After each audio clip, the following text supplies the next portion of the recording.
Vous connaissez les créateurs de savon, Johan et Virginie? C'est eux qui l'ont fabriqué. Et ils sont super bons. Je vais me laver avec et je vous dirai quoi tout à l'heure.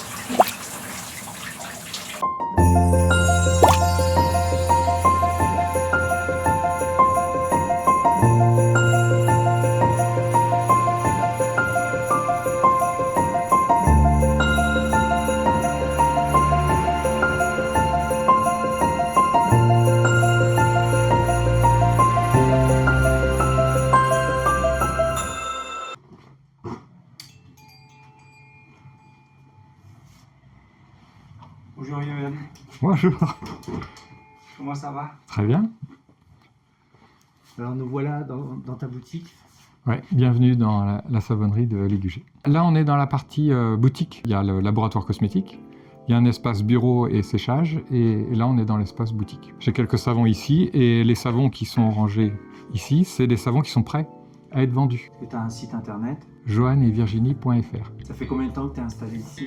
Depuis 2018. Alors là, vous voyez la boutique. Là, on a la partie où on fait sécher les savons. J'en ai qui sont cachés parce qu'ils n'aiment pas trop la lumière. Ils vont sécher pendant un mois. Et là, c'est le laboratoire. C'est vraiment notre cuisine. Nous, on n'utilise pas de grosses machines. On va faire vraiment de la cuisine. On fait nos propres recettes. On fait nos mélanges d'huile végétale. On transforme les huiles végétales en savon. On peut les mettre dans les moules qu'on a fabriqués. Et ensuite, on les découpe. Johan, comment ça a commencé, ça, l'histoire des savons? Il y a plus d'une dizaine d'années, on a emmené notre fille. Dans une des salles, il y avait des étudiants de chimie. Elle était passionnée, elle voulait absolument pas sortir de la salle. Elle s'est dit, je veux faire de la chimie, je veux faire de la chimie. Et du coup, on a été obligé de faire de la chimie à la maison. Et un jour, j'ai dit, on va faire un savon. C'est une expérience de chimie. Et on va obtenir un objet utile et fonctionnel après. Donc j'ai regardé sur internet, j'ai pris la première recette que j'avais de savon à l'huile d'olive, j'ai acheté tout ce qu'il faut, et la première recette c'était un vrai massacre. Le savon il se tenait pas, il a jamais durci, il était tout mou, enfin c'était un vrai massacre. Et donc du coup je me suis demandé pourquoi ça n'avait pas fonctionné. Et donc là, on s'est amusé pendant plusieurs années en fait, et l'idée c'était comment... Je m'étais dit, comme on va faire notre propre savon, on va pas mettre d'huile de palme et on va pas mettre de cochonnerie dedans. Comme c'est pour nous, on va faire vraiment un savon le plus nourrissant possible. Moi, dans mes études, j'ai une formation scientifique. Donc j'ai fait, à l'époque, c'était le bac C, donc maths, physique, chimie. On a donc fait des savons, mais comme on faisait des lots assez importants, on les utilisait pas tous. On faisait trop de savon en fait pour nous. Donc du coup, j'en ai donné à nos amis autour de nous. Et l'histoire a démarré parce qu'on a une amie en particulier qui nous a dit voilà, mon fils faisait de l'eczéma et depuis qu'on utilise tes savons, il fait plus d'eczéma. Moi, je suis prêt à t'acheter tes savons, tu devrais les vendre. Et en fait, ça a démarré comme ça. Et on s'est dit on va voir. Et donc, on a fait un premier marché. On s'est inscrit à un marché de Noël et puis on a vendu nos savons. En fait, on est arrivé au moment où les gens prenaient un peu de recul par rapport à ce qu'ils achetaient vraiment et commençaient à faire attention à ce qu'ils allaient acheter. Et du coup, nous, comme on s'est dit, il y a un intérêt, on a fait en sorte de... il y a tout le process, comme c'est un produit cosmétique, en fait, il faut faire valider les recettes, il faut préparer les dossiers, enfin, c'est hyper compliqué. Mais du coup, ça, je ne l'aurais pas fait si on n'avait pas eu cette première expérience. Donc du coup, entre le moment où on a fait toutes nos expériences et où on a fait notre premier marché, il y a eu au moins un an avant d'être vraiment dans les clous, quoi. Oui, c'est une façon comme une autre de commencer, et c'est une histoire de famille alors. C'est une histoire de famille. Je fais ça avec Virginie, qui est ma femme. Ouais. Et à deux, on travaille on fabrique ensemble les savons. D'accord. Et tu faisais quoi avant? Avant, j'étais designer produit. Ouais. Oui. Donc, je dessinais du mobilier et des objets. J'ai aussi été enseignant dans une école d'art. Ouais. Et pendant que j'étais enseignant, la première entreprise que j'ai montée, c'était la création de jeux de société. Après, cette entreprise a fermé et on a monté avec un ami une entreprise où on faisait du mobilier contemporain en acier. Donc on faisait fabriquer en France et puis on vendait aux boutiques de design contemporain. Ouais. Du coup, quand on a vu qu'il y avait un intérêt pour les savons, Moi, je me dis, bah, hop, on va voir, on y va, même si ça dure qu'1 an ou 3 mois, peu importe. Et en fait, ce qui est super, c'est que si je compare avec le mobilier, eh ben, le mobilier, si tu veux, quand tu vends une pièce un peu exceptionnelle à quelqu'un, il ne va pas forcément t'en racheter.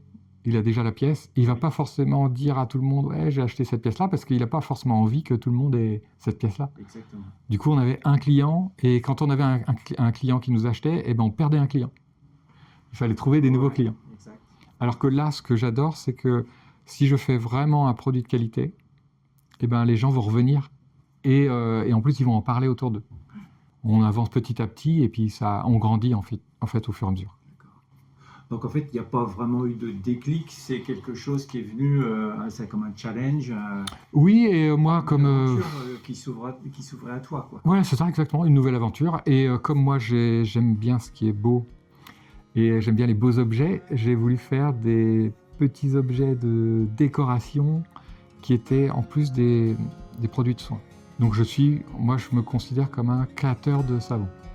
Parce que je crée les formules et je crée aussi les moules et c'est moi qui crée le process pour arriver à un résultat, à une forme bien spécifique. Imagine, tu dois manger du salsifis ou des haricots tous les jours. Bon, les premiers jours ça va, mais au bout d'une semaine, t'en peux plus. T'as envie de changer. Et en fait, t'as besoin de minéraux différents, de vitamines et tout ça.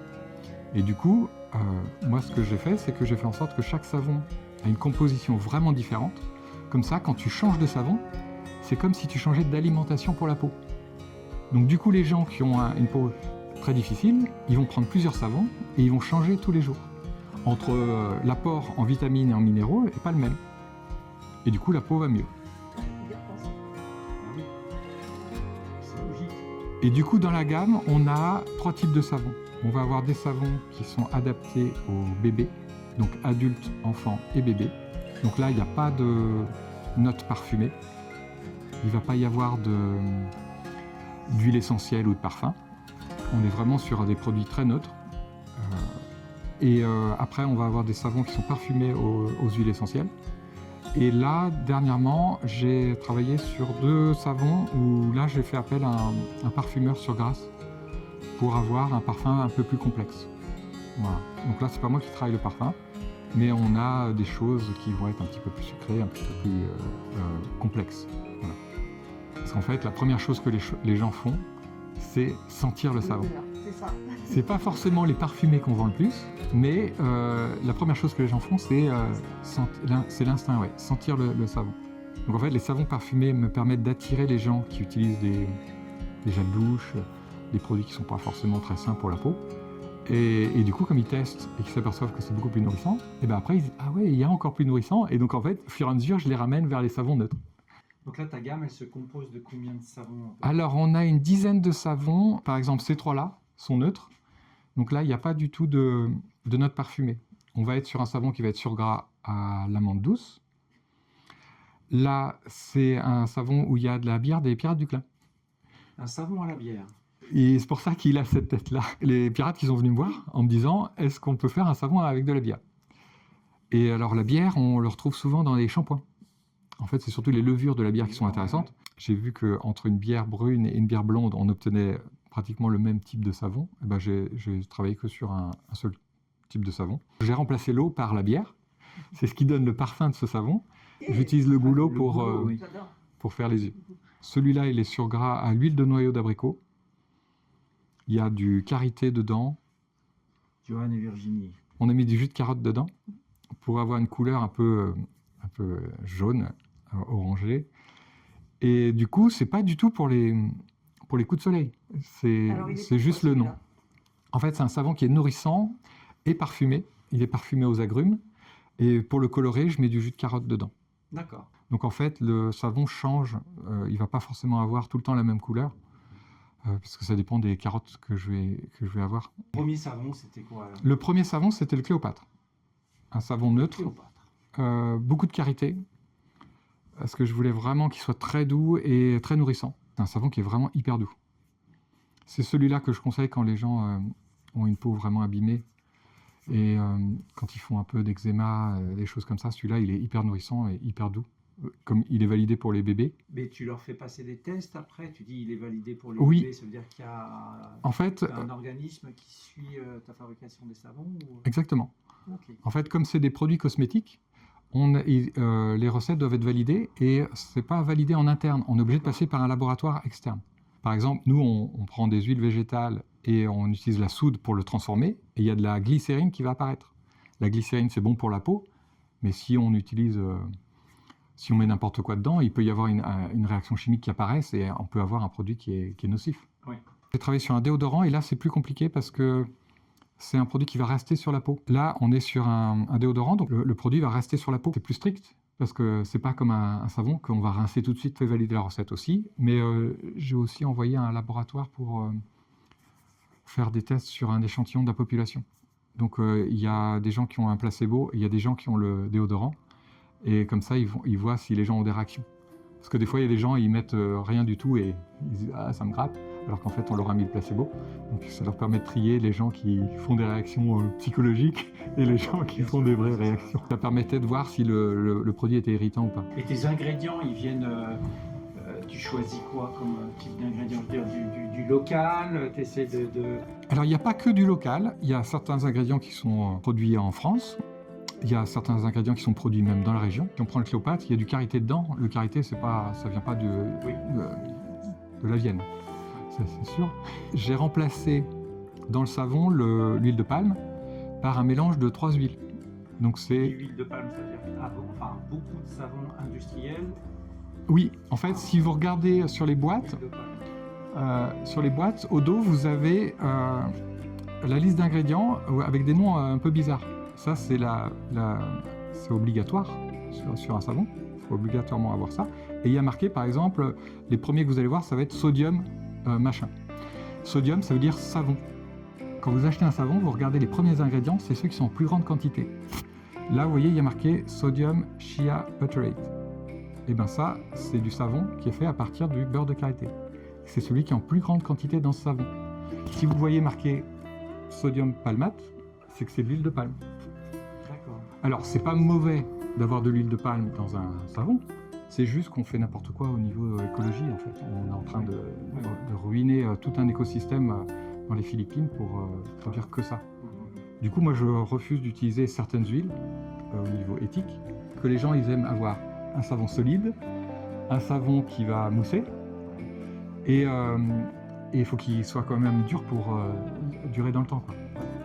Et donc j'utilise le coco pour avoir de la mousse, le karité pour quand même avoir cette texture, et puis je peux utiliser aussi de l'huile d'olive. Et donc je mélange des fois les pourcentages et après je vais travailler sur d'autres huiles.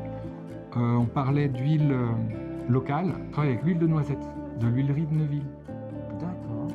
Donc j'en ai un qui a l'huile de noisette et j'en ai un qui a l'huile de noix. Et donc ça, c'est les huiles qui sont en surgras dans ces savons. Donc là, c'est vraiment très local. Et après, je travaille aussi avec une ferme dans le coin qui fait de l'huile de tournesol. On a de l'huile de cameline dans celui qui est noir et blanc. C'est pareil, ça vient de Gascogne. Alors la spécificité de l'huile de cameline pour le savon, c'est quoi? Alors à chaque fois que je choisis une huile, c'est parce qu'elle va avoir en fait des ingrédients, une composition différente et des vitamines différentes pour la peau.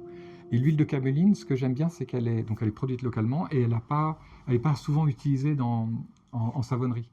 Je voulais poser une question pour une peau normale.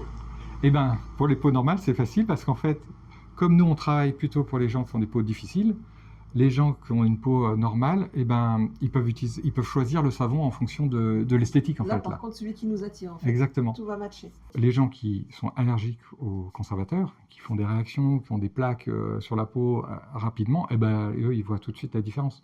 Okay. Donc moi, je travaille plutôt pour ces gens-là. Virginie, avant que je fasse des savons, elle avait la peau extrêmement sèche. Oui. Chaque fois qu'elle sortait de la douche, on n'utilisait pas forcément des produits qui étaient très sains. Et du coup, elle était obligée de se couvrir le corps de crème.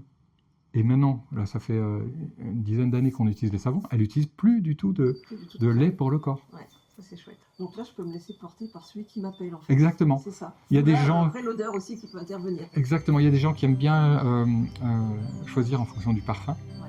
Et il y a des gens qui choisissent en fonction des ingrédients. Et donc, du coup, on va venir avec les Ah oui, C'est raconte-nous quoi, l'histoire le du renard.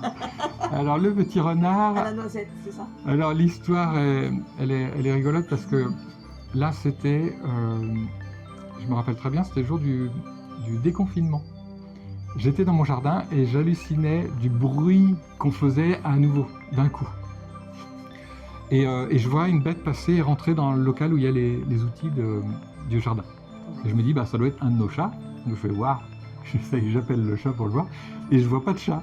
Et en fait, dans un coin, je vois le renard enroulé comme ça. Il avait son museau enfoui comme ça dans sa fourrure de sa queue. Il était magnifique et il me regardait je suis pas là, tu me vois pas. Et du coup, on a pu l'observer, et puis après, on l'a laissé tranquille, et il est parti. Je pense qu'il... Et je me suis dit, bah, je vais essayer de faire reproduire l'image que j'ai eue du renard qui vient, en fait, dans notre jardin. D'accord, donc tu as dû créer un moule, enfin Oui, donc là, j'ai fait le dessin, d'abord. Les contraintes, c'est, il faut que ça loge dans ma boîte, et qu'on reconnaisse que ce soit un renard. Et je voulais quelque chose de très stylisé. Donc je fabrique mon moule, c'est pas un moule que j'ai acheté, c'est moi qui l'ai fabriqué. Et je me suis fait un tampon. Donc en fait, je découpe le savon et ensuite je le marque. Et celui-là, je coule le bout de la queue en premier. Donc c'est comme si je faisais 2 savons. Et savon au renard, donc forcément, j'ai voulu un parfum un petit peu plus complexe qui fasse penser un peu au bois et qui ait des notes un peu de mousse, de choses comme ça. Donc là, le parfum est plus complexe et c'est pas moi qui ai créé le parfum. Des fois, j'ai des remarques, les gens me disent « Ah, il est beau celui-là, mais il n'est pas parfumé. » Et ben je dis « J'ai fait exprès. » Parce qu'en fait, les gens qui ont des peaux difficiles, il ne faut pas qu'il y ait de parfum, et ils ont le droit souvent que, comme celui-là, par exemple, un savon assez neutre, assez basique. Donc je voulais un beau savon adapté aux peaux difficiles. Et celui-là, techniquement, on est obligé de couler les 3 couleurs en même temps. Donc je suis obligé d'être avec Virginie. Si je suis tout seul, je ne peux pas le faire. Ah, oui. Tu nous montres ton laboratoire? Je vous montre le laboratoire. Allez, on y va.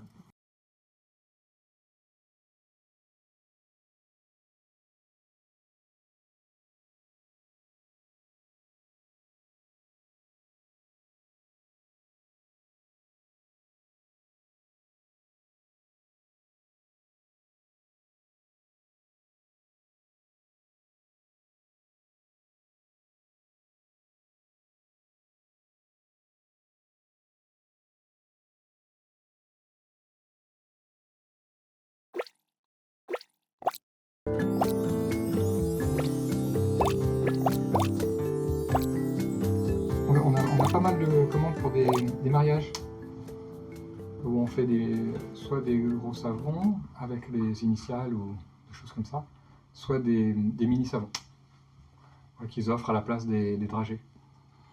Oui, c'est pas Si plus vous mal. voulez limiter le diabète dans la famille. Quand on fabrique une recette, c'est au gramme près et j'ai juste à mettre les bonnes quantités comme une recette de cuisine pour pas me tromper. C'est une cuisine.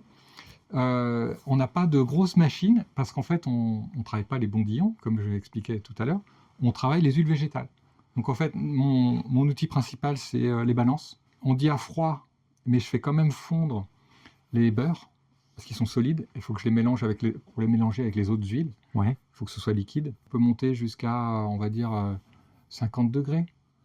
On n'est pas à 200 degrés, quoi. Ouais. Voilà.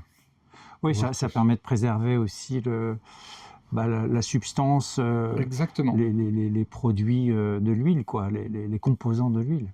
C'est exactement ça l'intérêt d'un savon à froid, c'est qu'on garde les propriétés des huiles. Du coup, comme on disait tout à l'heure, la qualité d'un savon, c'est la qualité des ingrédients. Mais si je prends, par exemple, moi je travaille qu'avec des huiles bio pour les beurres de karité, la plupart de mes huiles sont certifiées bio. Si après, derrière, je les fais bouillir, bah, ça n'a aucun intérêt. Ouais. Du coup, moi je prends des huiles brutes pour qu'elles aient vraiment le moins de transformation possible. Et ça se ressent dans le savon à la fin. Ok. Alors, comment tu procèdes? Là, on a par exemple tous les ingrédients pour une recette. Ici, j'ai un mélange d'huile végétale. Alors, là, j'ai fait une toute petite recette. Là, on a un mélange d'eau et de soude. C'est cette partie-là qui est dangereuse. Il faut faire attention à ça. D'accord. Et ça, c'est l'huile que je vais mettre en surgras. C'est que je vais mettre en dernier pour être sûr que ce soit cette huile-là qu'on va retrouver en surgras dans le savon. Et ça, c'est le parfum. c'est quoi cette recette aujourd'hui? C'est Jasper, celui qui est à l'huile de noix. L'huile de Donc noix. on a de l'huile de noix en surgras. Ok. Et c'est un savon destiné à quel type de peau? Alors là, on est sur un savon pour les gens qui ont plutôt la peau sèche. D'accord. Il est parfumé, mais il est quand même très nourrissant. Ok. Ce que je conseille aux gens, c'est que si on a une peau sèche, le mieux c'est un savon neutre. Et là, ce sont les moules et le... Oui, le moule hexagonal, tu vas voir, ça doit être le renard. Ah oui, d'accord. Moule en silicone. C'est toi qui fabriques les moules? Oui. Alors, c'est quoi? Ça, c'est un projet pour un savon mural. D'accord. Les anciens savons qu'on avait Voilà. dans les écoles qui étaient accrochés au mur. Exactement. J'ai retrouvé le fabricant français des supports. Génial. Je lui en ai commandé et j'ai dessiné un savon pour faire un nouveau savon pour ce support-là. Donc là, ça c'est une impression 3D. Donc je travaille avec Blender, un logiciel libre sur Internet pour modéliser. J'imprime en 3D. Alors là, je l'avais imprimé aux usines à Ligugé, donc je l'imprime localement. Et ensuite, ça me permet de faire j'utilise ça pour faire mon moule. Alors la forme est complexe. Pour le démouler, on a 3 parties. Pas du tout un process industriel. On est vraiment Sur de la savon farine. par savon. Un côté visuel et tactile. Et après, on a aussi les bienfaits du savon. Ça, on essaie de boucler. On a hâte de tester ce savon. Il devrait arriver. Alors les premiers, je devrais les avoir dans un mois, mais il n'y en aura pas beaucoup. Donc là, tu calibres, tu pèses Le mélange d'huile. le mélange d'huile. Donc les outils. Là, le surgras, je peux le mélanger avec le parfum. Alors dans la recette, il y a du miel. On le sent. On le sent On sent bien. Hein. Mm, mm. Donc là, j'ai ma recette qui est prête. Allez. J'ai le mélange d'huile végétale. Mhm. Donc là, j'ai mis un petit peu... Il n'y a pas que de l'huile de noix, il y a un peu de coco pour avoir de la mousse. Il y a un petit peu de clarité pour la texture et pour avoir un peu de douceur au savon. Et j'ai un peu d'huile de... J'ai dit huile de tournesol? Non. Et l'huile de tournesol, ça permet de nourrir les couches profondes de la peau. Et là, j'ai c'est le miel que j'ai mélangé avec un petit peu d'eau pour le diluer. Ok. Ça, je vais le mélanger dans la recette. La soude va transformer les huiles végétales en savon et en glycérine. D'accord. Et là, on va avoir normalement le mélange, on le voit assez rapidement. Vous voyez, on voit que ça agit directement. Donc là, c'est déjà en train de se transformer en savon.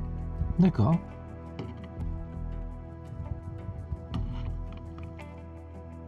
C'est vraiment de la cuisine. Hein,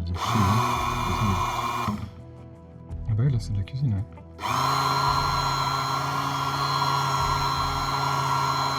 Je vais rajouter le parfum et l'huile en surgras. On voit, c'est beau, hein. Magnifique. Et puis le parfum, on a l'impression que c'est un gâteau presque. Et donc demain, elle va foncer. Et dans quelques jours, elle va devenir brune. Ça va devenir brun foncé. Et donc tu mets, je vois, il y a un papier autour du moule. Oui, c'est pour pas que le savon colle. D'accord. C'est un à mon papier moule. spécifique. C'est Ouais, c'est un papier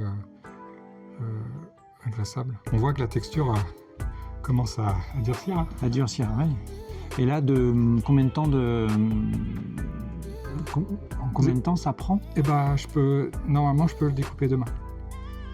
Donc voilà, pour tous ceux qui veulent devenir savonniers, il faut savoir que le truc le moins marrant, c'est le nettoyage. Oui, mais ça, je crois que c'est dans n'importe quel métier.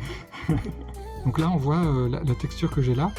Et ben, quand je travaille le savon Buzz, et ben, je travaille une texture qui est plutôt comme ça. D'accord, Voilà, là, on a l'impression que je travaille des crèmes anglaises. Hein. C'est sympa, hein. c'est ça. Quand on met du miel dans la recette, ça fige assez rapidement. Ça agit. Ça devient solide petit à petit.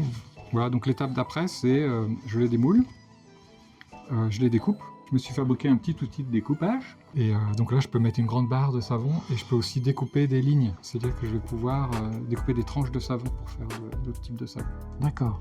Si je le mets à côté, vous allez voir la différence entre la couleur qu'on a là et la couleur qu'on a après. Alors, au niveau des coûts de production, Et ben, les coûts de production, ils varient en fonction des recettes. Ouais. et du temps qu'on passe pour faire les formulations. Le patchouli, par exemple, a pris 80 € en une année, donc sur 1 kilo. Moi, les boutiques me demandent les tarifs, mais en fait, quand je commande, je suis obligé de faire des devis à chaque fois. Ouais. Donc des fois, j'ai des mauvaises surprises, et c'est pour ça qu'il y a 2 savons que je fais pas en ce moment, parce que c'était beaucoup trop cher, en fait. Ouais, les Du coup, matières c'est premières. plus rentable, en fait. Ok. Là, en plus, avec ce qui se passe actuellement, ça va forcément avoir un impact sur les matières premières. Mhm. Donc, on va voir ce que ça donne. Ouais. C'est votre seule activité. Moi, je fais que ça, oui. Ouais. T'arrives à en vivre? Oui, alors je gagne pas une fortune. Hein. Si on veut s'acheter une Tesla, faut pas faire ça. Ouais. Oui, non, mais voilà, faut être clair. Hein. Ouais, non, mais en fait, ce qui est super, c'est que j'ai une qualité de vie qui est vraiment très, qui est super. Je suis pas stressé, j'ai pas la pression des clients. Quand je fais des savons personnalisés, eh ben, les clients, ils savent qu'il faut 1 mois pour que je puisse faire le savon. Donc de toute façon, on est sur un temps long. J'ai le temps de me préparer, j'ai le temps de fabriquer, j'ai du temps pour moi. En fait, je pourrais produire 2 fois plus, ouais. Mais j'aime bien me garder du temps pour créer et pour inventer des choses. Et du coup, ça me permet d'avoir un équilibre. Alors forcément, je gagne moins d'argent, mais c'est pas grave. Ouais. En fait, j'espère que les gens verront et voient la différence entre quelqu'un qui fait des savons pour gagner de l'argent et quelqu'un qui fait vraiment des savons pour avoir des produits de qualité. Ouais. Voilà. En faisant mes produits, je me bats contre je vais appeler ça les vendeurs de savons de plage. Parce que, en fait, les savons pour les touristes, ils vont vendre des savons à des gens qui ne vont pas forcément revenir leur acheter des savons. Donc en fait, ils utilisent des matières premières qui sont minables, qui leur coûtent pas cher. Ils vont faire des trucs hyper parfumés, donc qui peuvent être nocifs en fait pour la peau. Et du coup, les gens qui testent pour la première fois un savon comme ça, ils vont dire non, moi ça m'a asséché la peau. Ouais. Il y a des gens qui ont ça en tête, ils disent un savon c'est asséchant. C'est parce qu'en fait ils n'ont pas utilisé un bon savon. Et puis ça donne une mauvaise image du savon. Moi ça me dessert complètement. Ouais. Et puis les gens ils vont pas forcément avoir envie de tester un autre savon après. Donc ça c'est vraiment mauvais pour tous les savonniers en fait, comme moi. Faire la lessive, la vaisselle. Nous, on va plutôt l'utiliser comme savon de soin pour le corps. Si vous prenez un savon de Marseille et que vous lavez votre vaisselle, ça va être propre. Nous, si vous utilisez nos savons pour laver la vaisselle, ça va être propre, mais il y aura toujours un petit film gras sur le verre. Et ce film gras, c'est le surgras qui est super pour la peau. D'accord. C'est ça la différence. Ok. Ce qui fait la différence entre en gros les savons industriels et les savons vraiment artisanaux. Alors, comme tu fais. Exactement. Mais par contre, le savon de Marseille, c'est quand même considéré comme un savon artisanal, même si c'est quand même un peu industrialisé. Mais c'est très différent d'un savon où là, c'est que des composants chimiques qu'on met ensemble. Je compare même pas avec ça, en fait. Tu dis, t'es pas stressé, mais je vois, t'as le sourire, J'adore. Alors, il y a toujours des phases. Il y a plein de recettes qui sont pas sorties parce que j'imaginais que ça allait donner un truc superbe et au final, c'est moche. Mais qui font partie de l'apprentissage. J'ai beaucoup expérimenté, en fait. D'accord. Et donc, j'ai réussi à faire un savon qui se tient et qui est très surgras. Parce que le risque, c'est ça. Si on met trop de surgras, le savon, il se tient plus. Et s'il s'use en une semaine, les gens, ils sont déçus, quoi. Les gens qui m'appellent, ils me disent « Ah, où est-ce que vous avez acheté votre moule hexagonal ?» Je dis « C'est moi qui le fabrique. » « Ah, je peux vous l'acheter ?» Non. Non. Ce que je reproche aux nouveaux savonniers, c'est qu'en fait, ils vont copier ce que font les autres, mais ils vont pas chercher à créer leurs propres produits. Quand j'ai commencé à faire les savons en 2018, ça faisait déjà 6 ans que je faisais des savons, en fait. J'ai expérimenté pendant 6 ans avant de fabriquer mes savons. Si tu regardes ton parcours depuis tes débuts en savonnerie et maintenant, qu'est-ce que tu pourrais dire sur ton parcours ? Alors, ce qui est différent maintenant, c'est que maintenant, j'ai tendance à simplifier parce qu'en fait, il se passe plein de choses sur les réseaux, les gens, ils ont peur des ingrédients. Moi, ma première recette, il y avait beaucoup d'ingrédients dedans, mais c'était que des bons ingrédients, mais la liste était longue.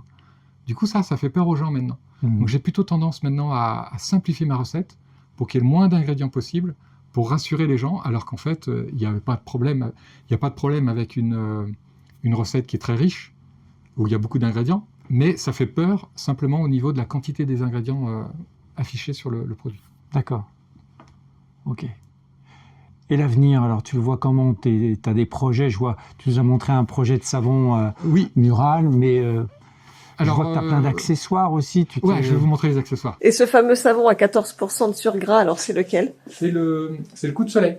Ok, Le savon à d'accord. 14% de surgras, c'est le coup de soleil, mais c'est pas pour ça. Des gens, ça peut être un argument marketing en fait. Ouais. Mais je pourrais dire, voilà, celui-là, il est à 14%, c'est le plus nourrissant de la gamme, mais c'est pas forcément le plus nourrissant parce qu'en fait, comme j'ai mis des huiles essentielles pour le parfum, et ben en fait, ça me permet de les rééquilibrer pour que le savon, il reste quand même nourrissant. Mais j'ai fait ça parce que, comme il est assez parfumé, et ben, si je le fais pas très sur gras, et ben, il peut être un peu asséchant. Donc du coup, je suis obligé d'équilibrer. Quand on utilise un savon, on peut remarquer que des fois, le savon, il colle au porte-savon. Et donc, on est obligé de forcer pour l'enlever. C'est un truc à faire avec ce truc-là. Donc, je me suis dit, je vais faire un objet qui va rester collé justement avec le savon, qui va rester collé au savon et qui va permettre d'éviter que le savon, il traîne dans l'eau. Donc, en fait, c'est un peu... L'idée, c'était de faire des petits pieds au savon.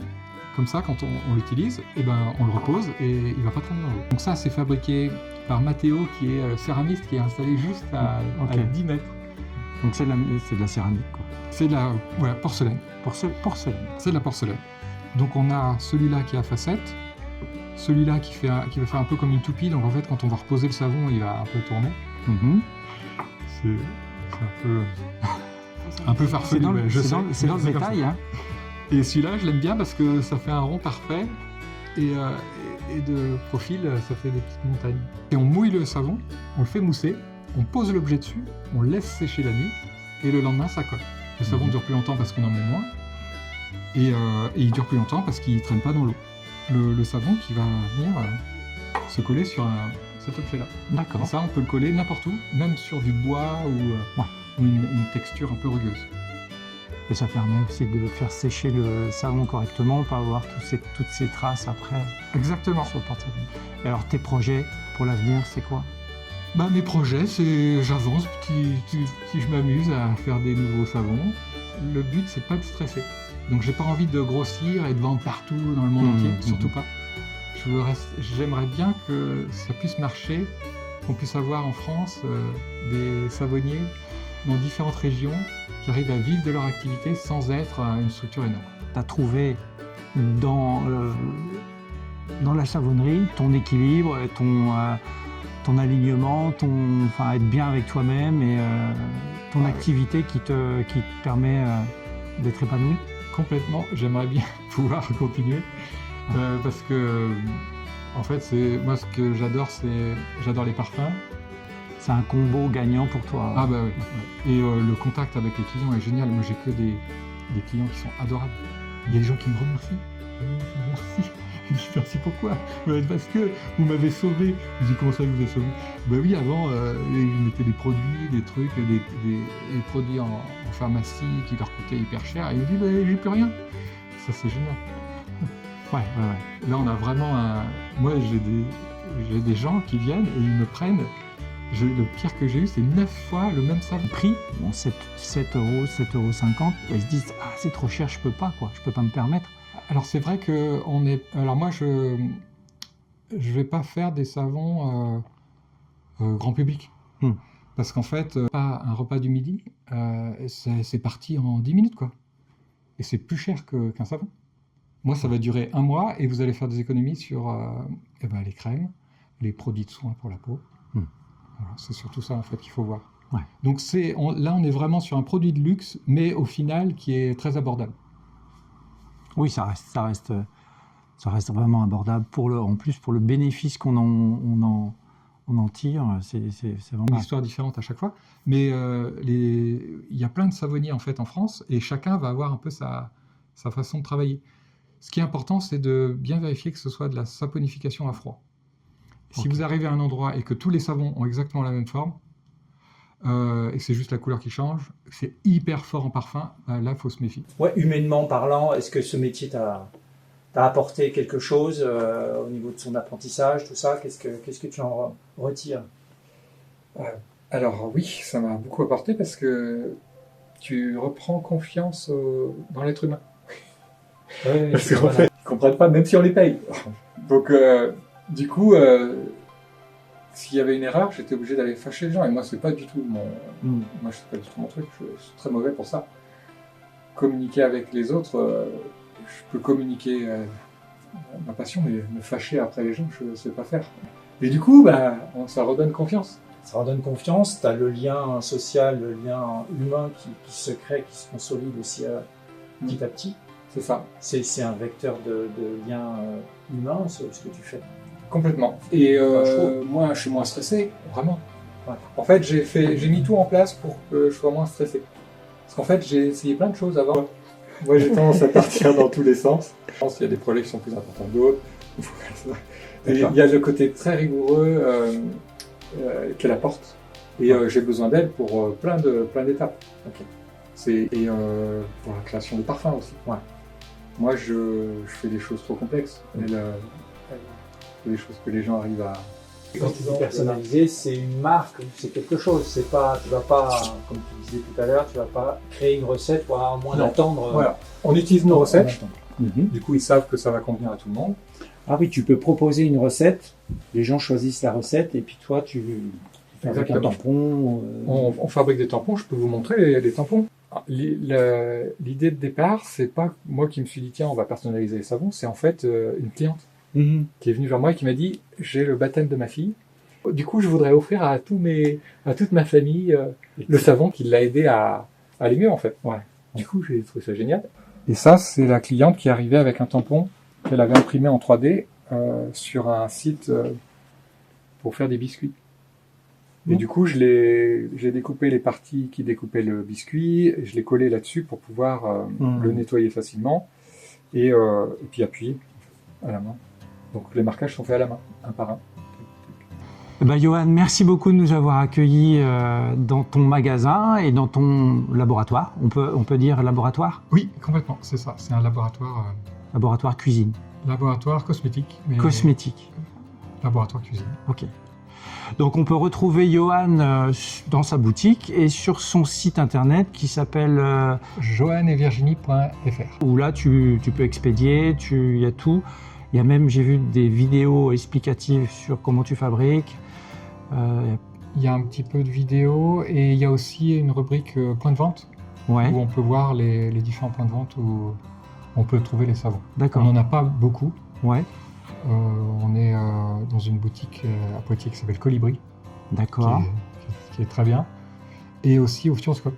Au Futuroscope, ouais. Ok. Et tu fais des marchés créateurs, de marchés de Noël, oui, comme ça. Marché de Noël, on en fait beaucoup. Et marché de créateurs, ouais. Je ne fais pas forcément un marché tous les samedis, un marché récurrent. Je fais pas, les gens ils se déplacent à la savonnerie. Ok.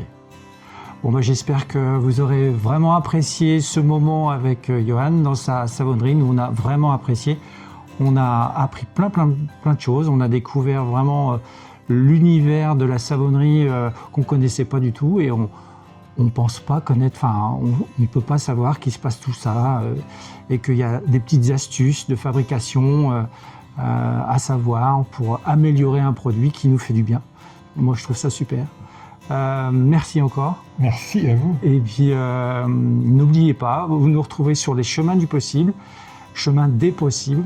Et si vous connaissez quelqu'un qui aussi a beaucoup de talent, comme Johan par exemple, n'hésitez pas à me mettre dans les commentaires que vous connaissez quelqu'un. Et j'ai mon mail aussi dans la barre de description où vous pouvez m'envoyer des messages, discuter avec moi sur des idées d'interviews. Voilà, je vous souhaite une belle continuation et à bientôt sur les chemins des possibles. Au revoir. Voilà, je viens de me laver avec ce savon, les créateurs de savon, Johan et Virginie. J'ai trouvé ça super, j'ai adoré. En plus, ils sont vraiment très bons. Et n'oubliez pas de vous abonner, de liker, de booster, de commenter la chaîne. Et ça m'aiderait énormément. Et surtout, passez un bon moment sous la douche avec les savons de Johan et Virginie. Au revoir. Chérie, tu vas sortir de la douche, oui? Non, j'adore mon moment. Je reste une